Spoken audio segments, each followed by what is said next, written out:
बिस्मिल्लाहिर्रहमानिर्रहीम। जनरल आसिम मुनीर को एक क्रेडिट देते हैं कि उसने जैसे ही डंडा उठाया तो जितने भी ये इमरान खान साहब के प्लेटफार्म पर पीटीआई के साथ मिले हुए थे, ये जितने जैली आदमी जो एज ए बिजनेस करने आए थे, सियासत करने नहीं आए थे, कौम की खिदमत करने नहीं आए थे, ये एक दो को तो उन्होंने वैसे ही तंग किया। तो जिसमें उमर सरफराज चीमा साहब हैं, तो वो उन्होंने बोला जी मैं तो पीटीआई कभी नहीं छोड़ूंगा। शाह महमूद कुरैशी को भी, मगर डॉक्टर राशिदा को भी उन्होंने बोला किसी सूरत भी नहीं मैं पीटीआई को छोड़ सकती।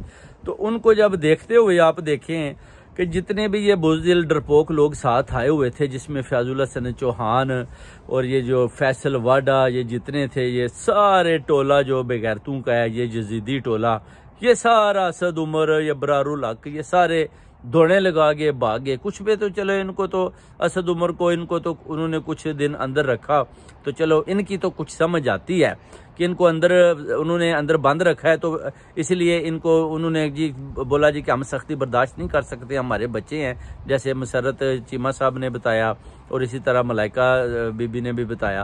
तो इस तरह मगर जो लोग इनको देखकर वैसे ही उनके ऊपर किसी किस्म का तशद्दुद या उनको पकड़ दकड़ भी नहीं हुई, वो वैसे ही डरते जो है ना बस नाइना मई और पाक आर्मी के नारे लगाते हुए भाग गया ना। पाक आर्मी ने उनकी तरफ से कोई मैसेज भी नहीं भेजा, उनको पूछा तक भी नहीं, उनको बताया भी नहीं कि आपने पार्टी छोड़नी है कि नहीं छोड़नी।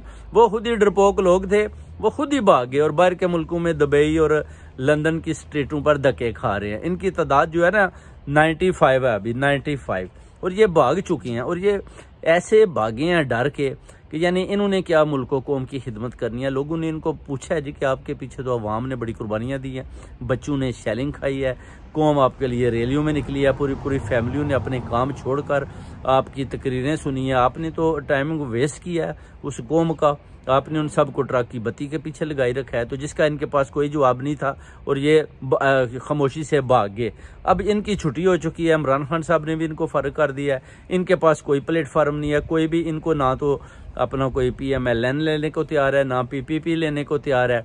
इनको अगर किसी ने लेना है तो वो एक नाअहल शख्स है, उसका नाम है जहांगीर तरीन, जो फॉर एवर नाअहल है, और दूसरा है अपना नवाज शरीफ जो फॉर एवर नाअहल है, और तीसरा है अपना चौधरी पुरेला साहब, जिनके पास अभी कोई किसी किस्म की पार्टी उनकी काफ की तो ख़त्म हो चुकी है, मगर उनके पास कोई टीम नहीं है। वो भी कोशिश करते हैं कि इनमें से अगर 10-12 मेरे भी काबू आ जाएं तो चले मैं भी किसी पिंजरे में इनको बंद कर लूं।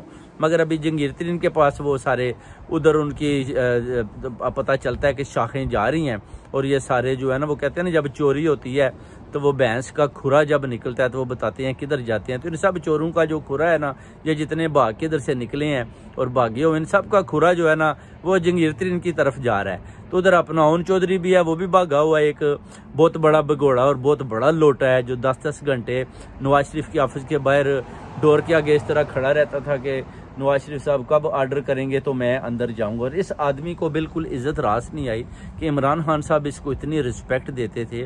डोर इसके लिए जुमान पार्क या बनी गाला 24 आवर खुले होते थे, इधर ये बगैरत आकर 10-10 घंटे इस तरह बाहर खड़ा रहता है, और हम इसको देखते हैं जी कि ये कर क्या रहा है। मैं उस वक्त स्पोक्स पर्सन था PMLN का, तो मैंने बाहर देखना कि ये बेगैरत आदमी तो इधर खड़ा हुआ है, और इसका क्या बनेगा, इसको तो एंट्री भी नहीं दे रहे, ये बेगैरतों की तरह खड़ा है 8 घंटे 9 घंटे 10 घंटे, फिर इसको एंट्री मिलनी। यानी उन्होंने इनको इनकी औकात बता दी कि अगर आपने एक पार्टी के साथ वफादारी नहीं की तो हम भी आपको इस वफादारी के बदले में यही बगैरती के सर्टिफिकेट बांटेंगे कि आप लोग वेट करो। तो वो वेट करवा कर ही ना नवाज शरीफ ने आधा तो उनको वैसे ज़हनी तौर पर ख़त्म कर दिया, आधा जो है वो थोड़ी बहुत जो ताकत रह गया वो अब जहांगीर तरीन की बकरियों के दूध पी करना ये तगड़े हो रहे हैं।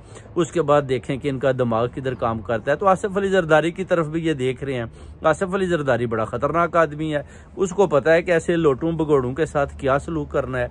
तो वो भी आपको पता है ना, जब वो सुबह के टाइम जो भी छतरोल बड़ी करता है, जब वो सदर था वो अपने सारे स्टाफ को जो है ना वो जूतों के साथ मारता था और सुबह आकर उनसे माफिया मांगता था। ये उसकी डेली की रूटीन थी आसिफ अली जरदारी की जब उसने ऑफिस बंद होना था तो उस वक्त वो जूता अपना उतारता था तो सबको, जितना भी उसका अमला था, उसका स्टाफ था, उनकी जूतों के साथ पिटाई करता था। उसके बाद जाकर वो सो जाता था।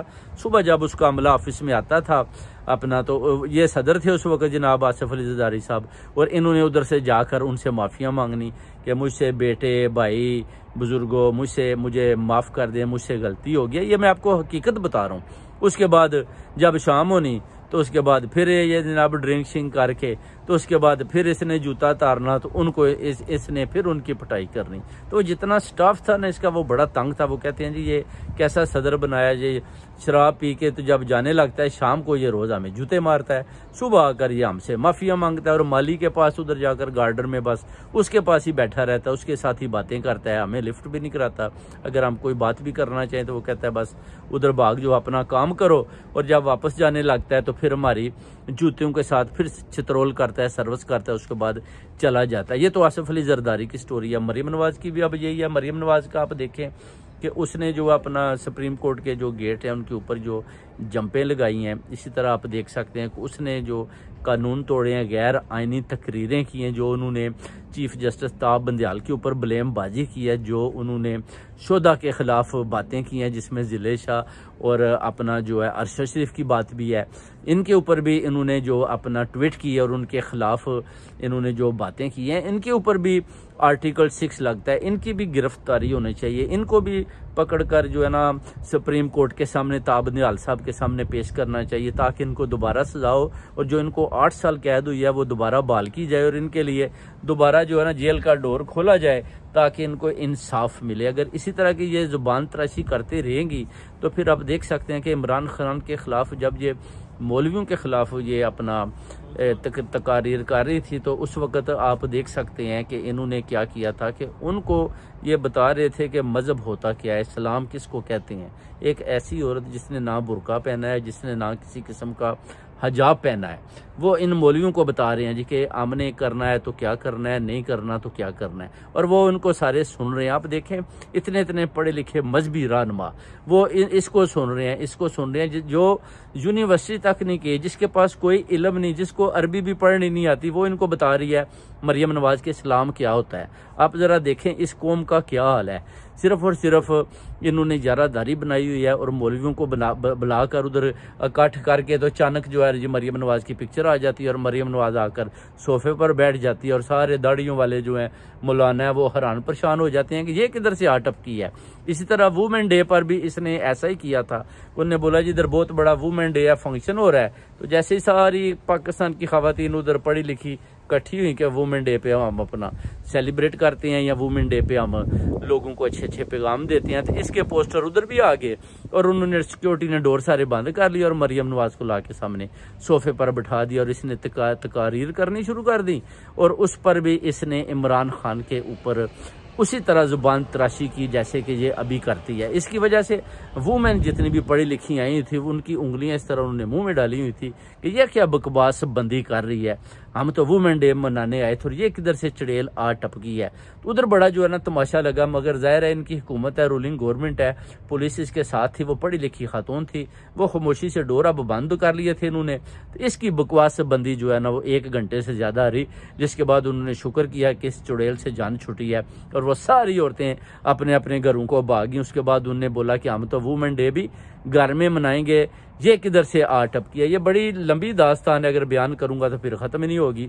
इस तरह शहबाज शरीफ का भी यही हिसाब है, अब आसम मुनीर साहब का भी यही हिसाब है, ये भी अपना बिके हुए हैं। तो अब इनको देखना है कि ये इंसाफ मैसर करें। अब ये भी बड़े परेशान है, ये सोचते हैं कि मैंने तो PTI के ऊपर बड़ा जुल्म किया है, मैंने तो इमरान खान की पार्टी को बड़ा जुल्म तशद्दुद करवाया है, मैंने तो एक इम्पोर्टेड गवर्नमेंट का साथ दिया है जो गैर आइनी है, मैंने तो एक आइनी जज को भी तड़ी लगाई है जिसका नाम ताब बंदियाल है, ये भी गैर आइनी है, मैंने तो एक गैर आइनी जस्टिस जिसको नवाज शरीफ वकला चैम्बर बलोचिस्तान से उठाकर जिसने जस्टिस बनाया, मैंने तो उसका साथ दिया, वो भी गैर आइनी है, मैंने तो वकला बरादरी जो पढ़े लिखे लोग हैं उनको भी दबाया, जो कानून दान है। मैंने तो सिर्फ ये देखा कि जिसकी लाठी उसकी भैंस, वो वाला कानून पाकिस्तान के अंदर मैंने मैसर कर दिया कौम के लिए, और उनको उनके ऊपर जुल्म करने दिया।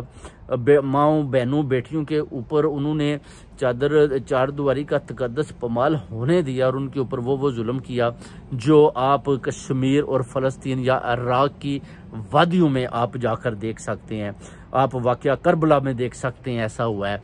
आप देख सकते हैं कि कश्मीर में क्या हो रहा है। वही उन्होंने कश्मीर की याद दिला दी कि आप देखें कि उधर कितना जुल्म होता है। अगर यही एक दिन, सिर्फ 4 दिन जुल्म हुआ है, 10 दिन जुल्म हुआ है पाकिस्तान में, आप देखें पूरे वर्ल्ड में शोर मचा हुआ है। पूरा आलमी मीडिया बातें कर रहा है, पूरा आलमी मीडिया 24/7 ये दे रहा है, अपना लोगों को बता रहा है कि पाकिस्तान में क्या हो रहा है। तो आप देखें कि जिस कश्मीर में रोज़ाना इस तरह के काम होते हैं, उधर 8 लाख जिधर अपना इंडियन फौज बैठी है और वो कमांड कर रही है, उनको मार रहे हैं, बच्चों को मार रहे हैं और उनको जनाबे डिसेबल कर रहे हैं, उनको मार मार कर उनका बुरा हाल उन्होंने किया हुआ है। और आप देखें कि उधर जो जुल्म की दास्तान है वो कितनी बड़ी है, इराक में कितनी बड़ी थी, सीरिया में कितनी बड़ी थी, मगर पाकिस्तान में सिर्फ 10 दिन जुल्म हुआ है। तो आप देखें कि उसकी आवाज़ पार्लियामेंटेरियन तक पहुंची और finally chief of army staff जो ब्रिटिश है